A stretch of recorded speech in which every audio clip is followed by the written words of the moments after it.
Have you ever wondered what made you choose your partners in your life? I have a theory that might make sense. No, your thought process of choosing may have started as early as 2nd and 3rd grade. Do you remember Valentine's Day when you gave those Valentine cards to your classmates and you had a crush on that special one person or two people? Now that process began during elementary. I recall having a crush on my teacher as a young boy, Miss Smith. She was nice too. Hey, Miss Smith, I'll never forget Miss Smith. Anyway, according to research studies, most romantic relationships begin as early as preteen and teenage stages. Hello, my name is Dr. Joe Laird, and in this video, I'll discuss the process that may have led you to choose your past and current partners, why you fear being single, and how to break that cycle of poor choices. What made you choose the person you're currently with? Are you happy with them? If so, great. If not, why are you still with them? Are you fearful of leaving the relationship? What's stopping you from getting out of the relationship? Are you afraid of being by yourself? Let me know in the comments sections if you don't mind. Let me share with you the #1 reason people fear being alone. They fear being alone because they were not created to be alone. Listen to the words of the Creator.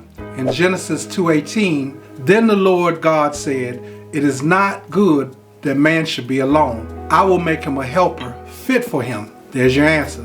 Biologically, you weren't created to be alone. You were created to connect with someone. You were not designed to be alone. You were born into a family, and as you got older, you started your own family, and that cycle will continue. Now, if you are interested in getting involved with somebody, make the best choice based on knowledge. And if you enjoy being single, well, that's a different video. Listen to the story of a young man who recently graduated from a top university with his master's in electrical engineering. Now, he was offered a job after he graduated, making $120,000 a year. Thrilled to start, he fit right in, and after several weeks of working with his peers, he was invited to a party. He was having a good time at the party, but he realized that he was the only single person there. Everyone else had a partner, and at first it didn't bother him, but several weeks later, and different occasions of seeing couples together, he felt something was missing. So he started to hunt for a companion, and at the age of 26, he abandoned his mission of investing in real estate to secure his future, believing that a companion was more important. After several weeks of searching, he met a young lady and he began dating. After 3 months, she notified him that she was pregnant and decided that she no longer wanted to be involved in a relationship. She decided to raise the child by herself. After giving birth to the child, she filed for child support. Saddened by her decision, the young man, hurt and brokenhearted, willfully agreed to pay the young woman $1,600 a month for the next 21 years. That's including college. Tough story. Now, his desire to be in a relationship was not a bad ideal. However, as you see, choosing the wrong partner can be costly. So get to know the person that you choose before becoming romantically involved. Since most relationships begin between the ages of 13 through 16, let's discuss the first behavior that comes into play: immaturity. Our first selections begin with us identifying some physical or emotional features based on our immaturity, which is defined as not fully grown or developed. Here's my example of immaturity. You've seen those small baby apples that's on a tree. They're hard, they're sour, and they're not fully developed. They're considered immature. Then you have the big apples on the tree. They're plump, they're sweet, they're red or they're green. They're fully developed. They're regarded as mature. You can't make a pie with a baby apple. If you did, it would be a tart pie. When you first began dating, what did you know? Nothing. You didn't know what to do, how to kiss, how to control your emotions, how to treat your partner. You were a baby apple. You played house at a young age, trying to do what married people were doing. You barely knew yourself, but you selected your first partner based on what? Being immature. Now that was the beginning of your troubles. Did anyone try to stop you? Parents? Anyone? So a parent's job is to step in and teach their child correctly. Young people, do not rush into a romantic relationship. There'll be plenty of time for that later. Get your education, start your career, and think twice about developing serious friendships first before a romantic relationship.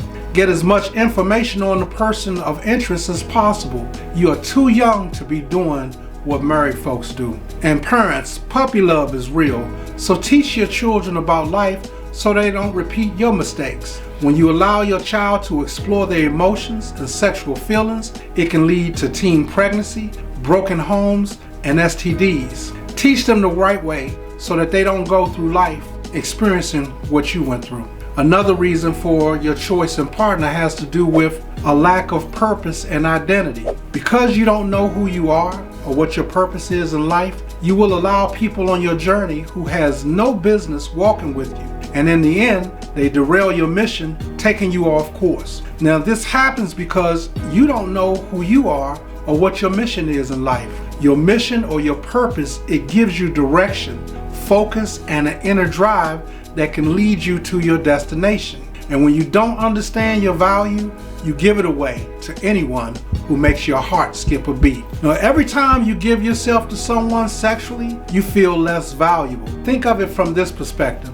A woman has 30 lovers and she wants to get married versus a woman who has one lover and decides to marry. Or a man who has slept with 30 women versus the man who has slept with one woman. Which would you choose as a partner? Let me know in the comment section below. Before you bring someone on your journey, find out who you are and your life's purpose. If you don't know where you're going, any road will take you there. Before bringing someone on your journey, find out who they are and their life purpose. Stop judging a book by the cover.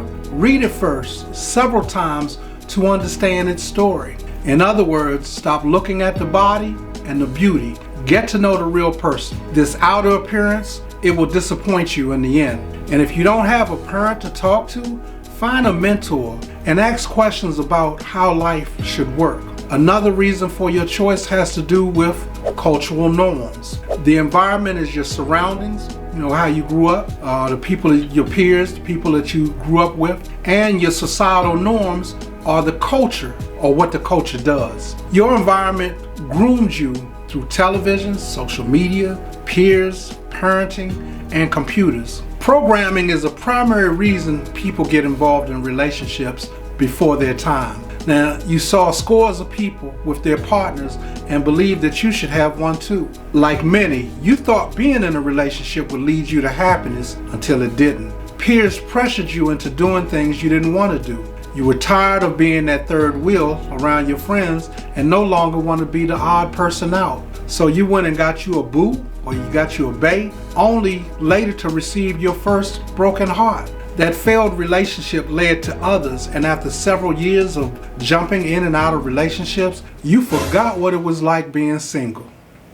This is all I know, said the 30-year-old woman with 4 children by 3 different men. If you are someone who has spent very little time being single, you might find it difficult to adjust to the single life. Another reason for choosing your partner is low self-esteem. Low self-esteem refers to a person's overall low sense of value or worth. Because of low self-esteem, you fear being alone. Your low self-esteem can be attributed to childhood experiences. Low self-esteem causes you to choose a partner or allow someone not on your level into your life.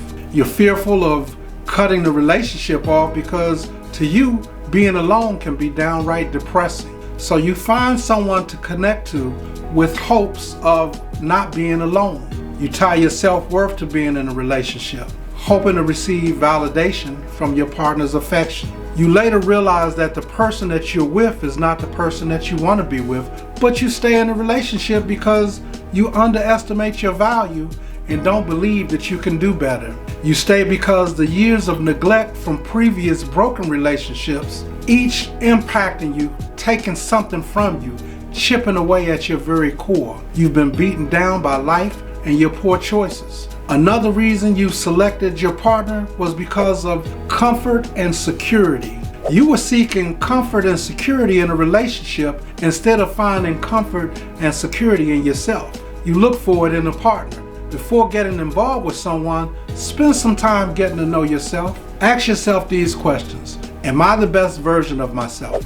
Can I afford to pay my rent or mortgage without assistance? Do I need help with any of my bills? Now, you should wait before starting a relationship if you answer no to these questions. By waiting, you won't have to depend on anyone else. If you rush into a relationship before establishing independence, you become dependent on them. And if you become dependent on them, they will let you down 90% of the times. You may have to do uncomfortable things to get your rent paid, such as sleep with them or pick up extra hours at work, which can affect your relationship.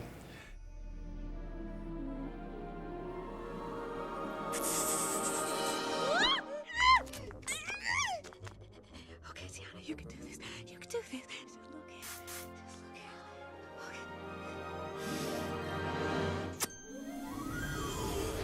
Instead of seeking a free ride of comfort and security, work on becoming independent. Stay home with your parents and save your money up before venturing out into this challenging world. After you have become independent, find someone of equal standing so you both can positively add to each other's life. You wouldn't pick up a bum on the side of the road, would you? So stop picking up people who don't bring anything to the table. The good book said that if you don't work, you don't eat. So stop dating down. Know your value or you'll end up paying all the bills. You'll end up with a deadbeat. Don't believe what they tell you, believe what they show you. People will lie to get you and they will lie to keep you. Now, you thought you were getting involved in for security and comfort and ended up in debt. So you stayed in a relationship out of fear of being unable to afford the bills by yourself. Now, it's true that a good relationship can provide emotional support, comfort, and a sense of security. The key word in that statement is good. Another reason you stay with your partner is because you fear being alone. As I said, we weren't created to be alone, but there's some fear. So you stay in a relationship you know you should get out of because you fear being alone. If you don't like being alone, it may be that you were triggered by ingrained thoughts of loneliness or fear of abandonment stemming from childhood and past relationship experiences. You may have what is known as an insecure attachment style. Now, an insecure attachment style is characterized by difficulty trusting others and maintaining relationships. So check out my video on attachment styles. A number of your defensive mechanisms and behaviors were learned during childhood. And as a child, you failed to develop a sense of security with your caregiver, which carried over into adulthood. You knew that your relationship wasn't working and the obvious solution was to end it, except the ideal of being alone felt scarier than being in a bad relationship. So you stayed, hoping that things would change. You felt a sense of security in your negative relationship. You decided some security is better than none. Is that right? Wrong. You stayed put, and after years of neglect, instead of getting out of the relationship, you cheated on your partner with someone else, starting a new relationship and starting a cycle all over again. So here's the good news. You've been there and you've done that. Your past experience has impacted you negatively and positively. Early in life, you chose your partners because of a lack of maturity. You didn't understand your purpose. Societal norms and peer pressure pushed you to feel the need for comfort and security in a partner who had less than you, allowing your low self-esteem and fear of being alone to impact your thoughts. The good news is that that's in the past, and you understand how to make wiser choices today. You realize it's time to grow up and enjoy the good life. You've decided to stop hanging out with friends, going to bars and nightclubs, getting drunk and meeting people. Those behaviors led you to some of the problems that you're dealing with now, and they cost you big time. Sleeping around, that's what baby apples do. Where did that get you? Wearing tight-fitted clothes, scantily dressed with your breasts exposed? Bars. That's what baby apples do. You're no longer a baby apple, sour and bitter. You're a mature apple, and it's time to make pies. I heard this from David Chappelle. He shared this statement in one of his comedy shows. He said that he dressed up as a police officer and a young lady ran up to him and said, Officer, I need your help. And he said, hey, slow down now, slow down. Just because I'm dressed like this don't mean I'm a police officer.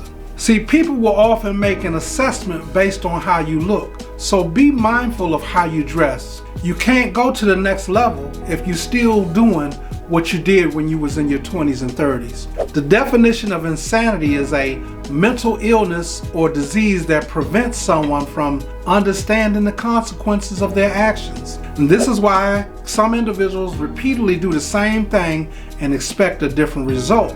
It's because they fail to understand the consequences of their actions. It's important that we learn from our poor choices so that we don't repeat the cycle of behaviors. I hope you got something beneficial from this video. The impact of choosing a partner can be detrimental to your life.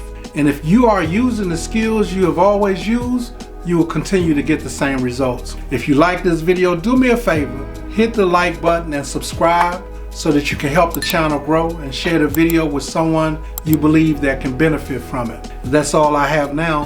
Thanks for checking out the video. Remember, life is what you make it. And if you don't like it, you can make the necessary change. And also, the more you know, the more you grow. Thank you and have a blessed day. God bless you.